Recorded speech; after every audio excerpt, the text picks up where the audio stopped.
சொல்லுங்க. தாய்மொழி அழிஞ்சிச்சுன்னா உங்கள் பண்பாடு அழியும், உங்களுடைய கலாச்சாரம் அழியும், உங்களுடைய பழக்க வழக்கம் எல்லாமே அழியும். இன்னும் சொல்ல போனால் ஒரு மொழி அழிந்து விட்டால் அந்த மொழியை சார்ந்து இருக்கக்கூடிய மனிதன், அந்த தாய்மொழியாக கொண்ட மனிதன், அவன் வந்து ஒரு ஒரு காட்டு விலங்கு மாதிரி ஆயிடுவான். காட்டு விலங்குக்கு அவனுக்கு எந்த வேறுபாடு இருக்காது. ஆக மொழி தான் ஒரு மனிதனை வந்து எல்லா வகையிலும் தூக்கி நிறுத்துது.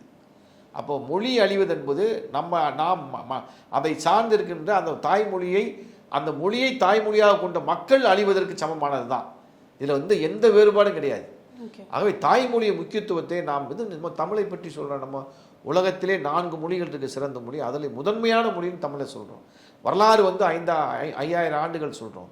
இரும்பு காலம் தமிழில் தான் இருக்குது. தமிழ்நாட்டில் இரும்பு காலமே இங்கே தான் தோன்றியதுன்னு சொல்கிறோம். அந்தளவுக்கு ரொம்ப பழமையான, ரொம்ப விஞ்ஞானபூர்வமான ஒரு மொழியாக இருக்குது, அறிவியல் பூர்வமான ஒரு மொழியாக இருக்குன்றது ரொம்ப முக்கியம். அதனால் எங்கெங்கே இருக்கக்கூடிய வெளிநாட்டவர்லாம் வந்து தமிழ் மொழியை தேடி படித்து அதில் வந்து புலமையாக இருக்காங்க. அதோட சிறப்பை அவங்க பேசுகிறாங்க. இப்போ அப்படிப்பட்ட மொழியை அழிக்கிறதுக்கு நீ வந்தேன்னா உன்னை நாங்கள் விடுவோமா?